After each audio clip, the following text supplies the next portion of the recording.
नमस्कार साथियों, मेरा नाम है आर के सिंह और आप देख रहे हैं संस्कृति आईएएस यूट्यूब चैनल। बात करें अपने देश की यानी भारत की, तो भारत ने विभिन्न क्षेत्रों में प्रगति की है, लेकिन अभी भी देश के कुछ ऐसे क्षेत्र हैं जहां जो नीतियां हैं वो पुराने ज़माने में बनी थी वही आज भी चली आ रही हैं। और ऐसे ही एक क्षेत्र है अपना दूर संचार क्षेत्र यानी टेलीकॉम, जहां या दूर संचार क्षेत्र की जो नीतियां हैं वो अंग्रेज़ों के ज़माने से चली आ रही हैं। और इसी को ध्यान में रखते हुए हाल ही में क्या है कि 138 साल पुराने कानून को बदलने के लिए लोकसभा में टेलीकॉम विधेयक पेश किया गया है। और ये महत्वपूर्ण भी है क्योंकि अक्सर देखा जाता है कि दूर संचार क्षेत्र के जो विभिन्न गतिविधियां हैं उन पे प्रश्न चिन्ह उठाए जाते हैं और इनसे संबंधित क्या है कि देश में बड़े स्तर पे राजनीति भी होती है। और यही सारी जो कमियां थी दूर संचार विभाग में, या कह सकते हैं कि दूर संचार नीतियों में जो अंतर्निहित समस्याएं थी, इन्हीं को ध्यान में रखते हुए इन कमियों को दूर करने के लिए एक नया दूर संचार विधेयक 2023 लोकसभा में पेश किया गया है। तो आज हम अपने करंट अफेयर एनालिसिस में इसी से संबंधित इसके विभिन्न पहलुओं पर चर्चा करेंगे। तो अब देख लेते हैं कि आखिर ये जो समाचार था जिसमें ये बिल के बारे में कहा गया था वो किस हेडलाइंस के साथ प्रकाशित हुआ है। तो हेडलाइंस है, omnibus telecom bill introduced in Lok Sabha to replace 138 years old law, allow interception right of way spectrum harmonization। तो ये आपका हेडलाइंस था जिसमें यही कहा गया है कि अब 138 साल पुराने कानून को बदलने के लिए लोकसभा में एक ओमनीबस टेलीकॉम बिल पेश किया गया। ओमनीबस कहने का मतलब ये है कि एक ऐसा बिल जिसमें क्या है कि बहुत सारे पुराने जो रिकॉर्ड्स हैं वो भी दर्ज है, यानी एक संग्रह है जिसमें एक से अधिक अंतर्निहित संग्रह हैं। तो इसी के संदर्भ में आज हम चर्चा करेंगे। और ये जो टॉपिक है अगर देखें तो ये पेपर 2 से भी संबंधित है क्योंकि ये एक बिल है, और दूसरा चूँकि क्या है ये टेलीकॉम से जुड़ा हुआ टॉपिक है तो ये हमारे टेक्नोलॉजी टॉपिक से भी संबंधित है, यानी पेपर 3 से।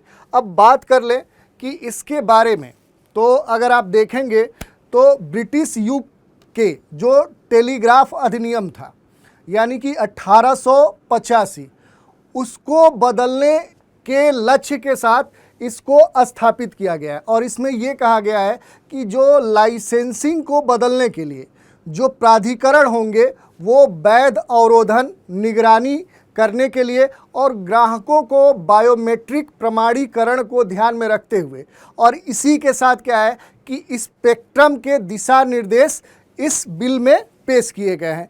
और अगर इससे संबंधित कुछ महत्वपूर्ण बातों की चर्चा करें तो उसमें सबसे पहला है कि ये जो दूर संचार विधेयक है यानी कि 2023, ये 18 दिसंबर 2023 को लोकसभा में पेश किया गया, यानी सदन के ये निम्न सदन कह सकते हैं कि जो संसद है उसके निम्न सदन यानी लोकसभा में ये विधेयक यानी दूर संचार विधेयक 2023 पेश किया गया है। अब इससे संबंधित अगर कुछ प्रमुख बातों की हम चर्चा करें तो इस बिल के अगर उद्देश्य की बात करें कि आखिर ये बिल किस उद्देश्य के साथ पेश किया गया है, तो यह क्या करेगा कि दूर संचार से संबंधित विभिन्न गतिविधियों को विनियमित करेगा। ये क्या करेगा कि दूर संचार से संबंधित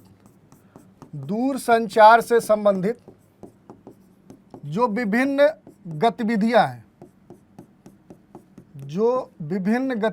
हैं उनको क्या करेगा, ये विनियमित करेगा।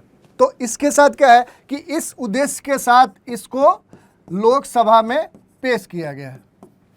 दूसरी अगर हम बात करें तो पहले हमने बोला कि ये ओमनीबस टेलीकॉम बिल है, यानी इसमें क्या है कि बहुत सारे अधिनियम जुड़े हुए हैं। जैसे अगर उनकी बात करें तो सबसे पहला है भारतीय टेलीग्राफ अधिनियम 1885।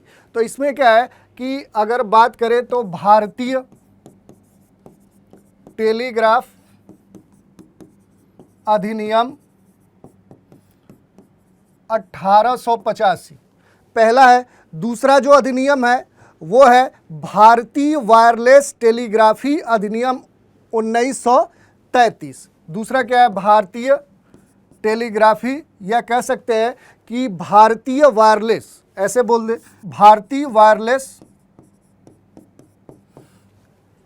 टेलीग्राफी अधिनियम 1933, टेलीग्राफी अधिनियम 1933। तो ये 2 अधिनियम हो गए।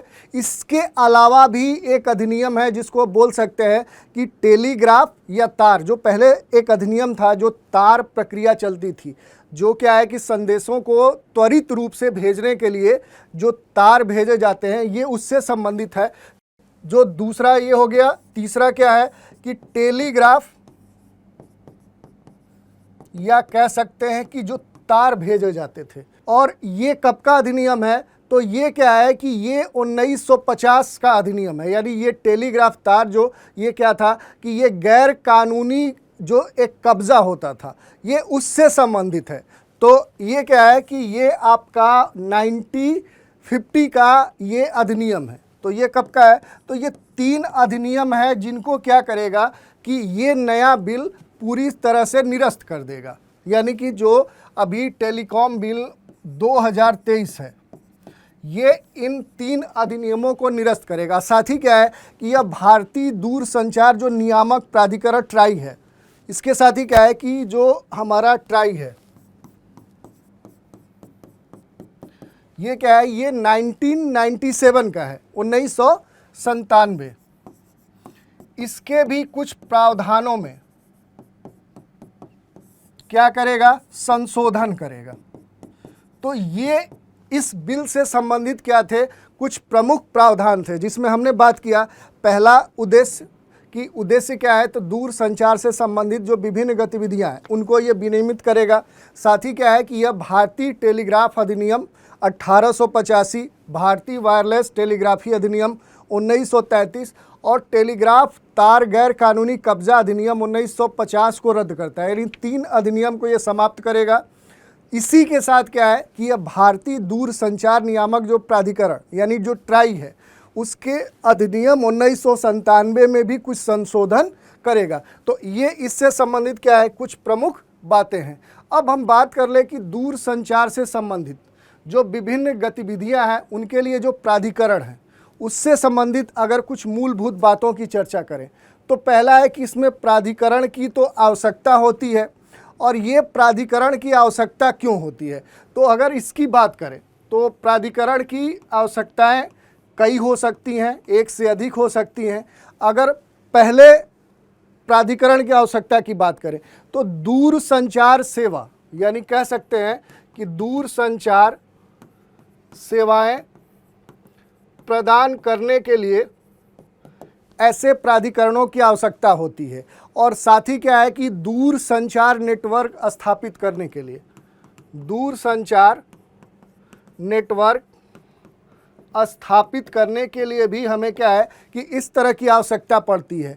और साथ ही क्या है कि दूर संचार नेटवर्क के संचालन, दूर संचार नेटवर्क के संचालन और संचालन के साथ ही इसके रख रखाव और विस्तार के लिए, इसके रख रखाव एवं विस्तार के लिए भी क्या है कि हमें ऐसे प्राधिकरण की आवश्यकता पड़ती है। और इन कार्यों के साथ ही क्या है कि रेडियो संचालन, या कह सकते हैं कि जो रेडियो उपकरण हैं, जो रेडियो उपकरण हैं, उनके लिए भी क्या है कि हमें ऐसे प्राधिकरण की आवश्यकता पड़ती है। और साथ ही बात करें तो जो मौजूदा लाइसेंस हैं, इनके अनुदान की जो अवधि है, उसके लिए भी क्या है कि हमें 5 साल के लिए वैध बने रहना होगा। जहाँ क्या है कि ये जो अवधि है, ये पूरी तरह से क्या है कि इसकी अवधि निर्दिष्ट नहीं है। तो ये क्या था कि दूर संचार से संबंधित जो विभिन्न गतिविधियां हैं, उनके बारे में हमने देखा। अब हम बात कर लेते हैं स्पेक्ट्रम के आवंटन की। तो निर्दिष्ट उपयोगों को छोड़कर स्पेक्ट्रम की नीलामी के द्वारा ही क्या है कि इसको आवंटित किया जाएगा। और जहां इसे क्या होगा कि प्रशासनिक आधार पर इसका आवंटन जारी किया जाएगा। और अगर इसके उद्देश्यों की बात करें तो मूल रूप से क्या होगा कि ये नेशनल सिक्योरिटी की बात करेगा। यानी कि क्या है कि ये राष्ट्रीय सुरक्षा, राष्ट्रीय सुरक्षा, नेशनल सिक्योरिटी। दूसरी अगर हम बात करें तो ये डिफेंस से संबंधित होगा, रक्षा। और इसी के साथ क्या है कि यह आपदा प्रबंधन, डिजास्टर मैनेजमेंट भी देखेगा, आपदा प्रबंधन में भी इसका उपयोग होगा। और इसी के साथ क्या है कि जो ट्रांसपोर्टेशन है, परिवहन है, उसमें भी इसका उपयोग होगा, परिवहन।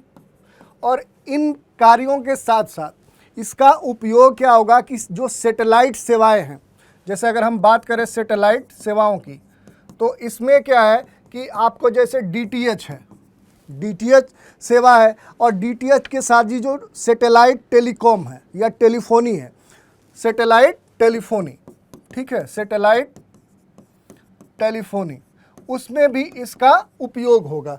और इन कार्यों के साथ ही जो क्या है कि बीएसएनएल है, एमटीएनएल है, और जो सार्वजनिक प्रसारण वाली सेवाएं हैं, उनमें भी इसका उपयोग होगा। और इसी के उद्देश्य के साथ ये आवंटन किया जाएगा। तो ये क्या हो गया कि इसके उद्देश्य। अब बात कर ले कि जो केंद्र सरकार है, ये किसी भी आवृत्ति रेंज का पुनः क्या कर सकती है कि प्रयोजन कर सकती है। और इसी के साथ क्या है कि जो केंद्र सरकार है, ये स्पेक्ट्रम को साझा करने, व्यापार करने और पट्टे पर देने, और साथ ही क्या है इसके सरेंडर करने की अनुमति भी प्रदान कर सकती है।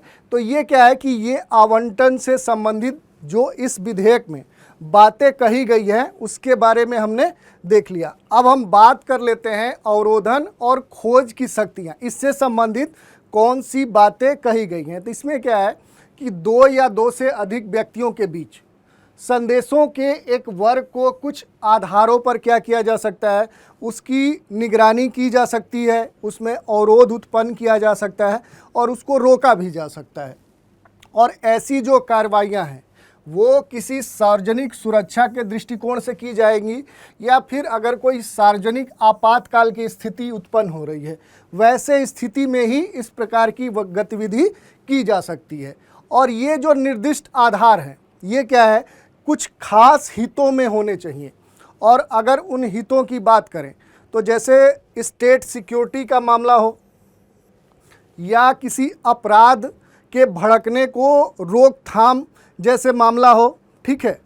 तीसरा, सार्वजनिक व्यवस्था को बनाए रखने का मामला हो, तो इनके आधार पर क्या किया जा सकता है कि दूर संचार सेवाओं में अवरोध उत्पन्न किया जा सकता है और इन सेवाओं को निलंबित भी किया जा सकता है।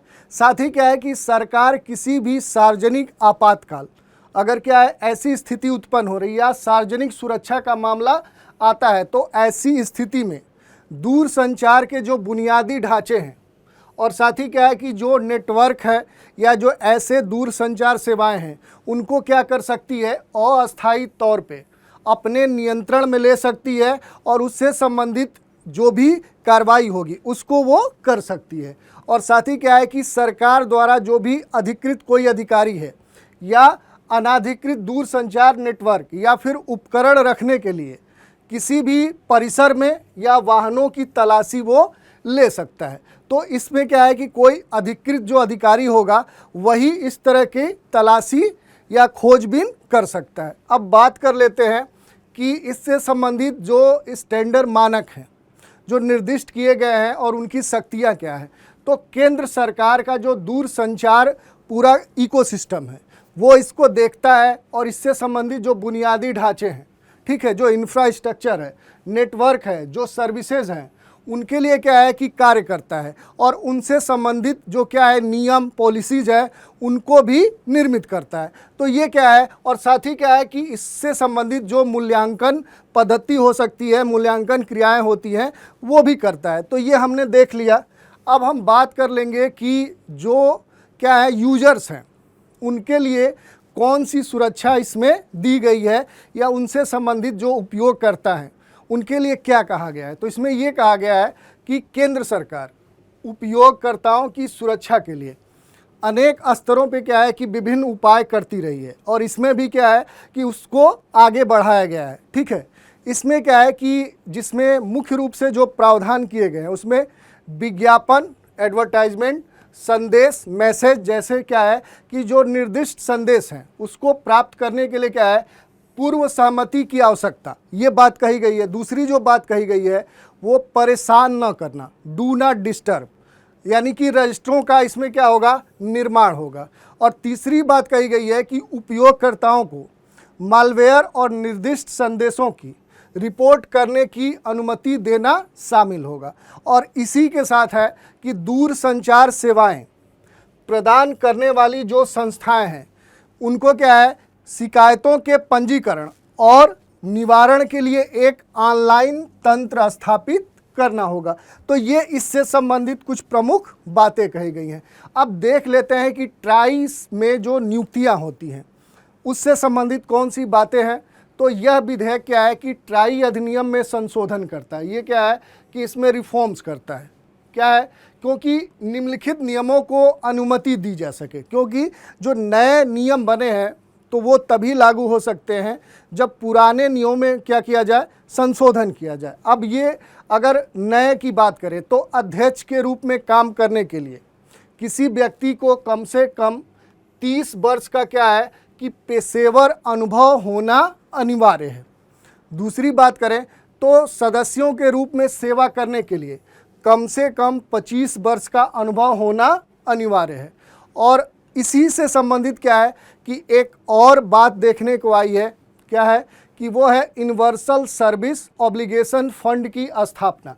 ये जो स्थापना की गई थी ये 1885 अधिनियम के तहत की गई थी। और ये किस उद्देश्य से की गई थी कि वैसे क्षेत्र या जो वंचित क्षेत्र हैं जहाँ पर दूर संचार सेवाएं उपलब्ध नहीं है, तो वहाँ पर ऐसे दूर संचार सेवाओं को उपलब्ध कराने के लिए इसकी स्थापना की गई है, जिसका इस विधेयक में जो उससे संबंधित फंड है उसको तो बरकरार रखा गया है, लेकिन अब इसका नाम बदल दिया गया है। और जो नया नाम रखा गया है वो है डिजिटल भारत निधि। और यह अनुसंधान और विकास यानी कि रिसर्च एंड डेवलपमेंट के लिए इसके उपयोग को भी अनुमति देता है। तो ये इससे संबंधित कुछ बातें थी। अब देख लेते हैं कि ये सारे जो प्रावधान हैं इनमें अपराध अगर कोई होता है, अगर नियमों का उल्लंघन होता है तो उससे संबंधित दंड संबंधित कौन से प्रावधान निर्मित किए गए हैं। तो उसमें पहला है कि विधेयक विभिन्न आपराधिक और सिविल अपराधों को निर्दिष्ट करता है और प्राधिकरण की अनुमति के बिना दूर संचार सेवाएं प्रदान करना, दूर संचार नेटवर्क और डेटा तक अगर कोई बिना अधिकारी किए परमिशन के पहुंच सुनिश्चित करता है तो वो अपराध की श्रेणी में आएगा और उसके ऊपर क्या होगा, कार्रवाई होगी और वो दंडात्मक होगी। और इसमें जो कार्रवाई की बात कही गई है वो है 3 साल तक की कैद और साथ ही क्या है 2 करोड़ रुपए का क्या होगा, उसके ऊपर जुर्माना लग सकता है। और प्राधिकरण के नियमों और जो उसकी शर्तें हैं अगर उसका उल्लंघन करते हुए पाया गया तो क्या होगा कि 5 करोड़ तक का भी जुर्माना लग सकता है। और यदि कोई अनाधिकृत उपकरण रखने या अनाधिकृत नेटवर्क या फिर सेवा का उपयोग करने संबंधित कोई मामला आता है तो उसके ऊपर क्या है कि 10 लाख रुपए तक का जुर्माना लगाया जा सकता है। और इसमें अगर न्याय निर्णय प्रक्रिया की बात करें तो केंद्र सरकार विधेयक के तहत नागरिक अपराधों के खिलाफ जांच करने और आदेश पारित करने के लिए एक न्याय निर्णायक अधिकारी नियुक्त करेगी। ये इसमें प्रावधान किया गया है। और जो अधिकारी है वो संयुक्त सचिव या उसके ऊपर रैंक का होना चाहिए। साथ ही क्या है कि जो निर्णायक अधिकारी हैं इसके आदेशों के खिलाफ 30 दिन के भीतर यानी 1 माह के भीतर नामित जो अपील समिति होगी उसके समक्ष अपील की जा सकती है, उसके बाद अपील नहीं की जा सकती है। अन्य जो बातें कही गई हैं कि इस समिति के सदस्य कम से कम अतिरिक्त सचिव स्तर के अधिकारी होने चाहिए। ठीक है, ये इसके लिए प्रमुख बात है। और नियमों और शर्तों के उल्लंघन के संबंध में समिति के आदेशों के खिलाफ अपील 30 दिनों के भीतर दूर संचार विवाद निपटान और अपीली न्यायाधिकरण के अंदर दायर की जा सकती है। तो ये इससे संबंधित कुछ प्रमुख बातें थी। अब इसी पर एक प्रश्न देख लेते हैं। प्रश्न क्या है कि निम्नलिखित में से कौन सा कथन दूरसंचार विधेयक 2023 के संदर्भ में सत्य नहीं है, सही नहीं है? कथन दे रहा है, यह भारतीय दूरसंचार नियामक प्राधिकरण यानी ट्राई अधिनियम 1997 में संशोधन करता है। और दूसरा कथन है कि यह दूरसंचार सेवाएं प्रदान करने वाली संस्थाओं को शिकायतों के पंजीकरण और निवारण के लिए एक ऑनलाइन तंत्र स्थापित करना अनिवार्य बनाता है। और फिर कहा जा रहा है कि नीचे दिए गए कोड का उपयोग करके सही उत्तर का चुनाव कीजिए। पहला विकल्प है केवल 1, दूसरा है केवल 2, सी है दोनों 1 और 2 और डी है इनमें से कोई नहीं। तो ये आज की चर्चा थी। आज की चर्चा में हमने बात किया कि जो अभी हाल ही में अंग्रेज़ों के ज़माने से चला आ रहा जो नियम कानून प्रावधान था, जिसको 138 साल बाद क्या है कि बदलने की प्रक्रिया की गई है। और इसके लिए क्या है कि लोकसभा में क्या किया गया है कि दूरसंचार जो विधेयक था उसको पेश किया गया है। अब ये आगे बढ़ेगा, उसके बाद देखा जाएगा कि आखिर फाइनली मामला क्या होता है। तो आज हमने इसके विभिन्न पहलुओं पर चर्चा की। आप हमारे साथ बने रहें, इसके लिए धन्यवाद। Thanks for watching.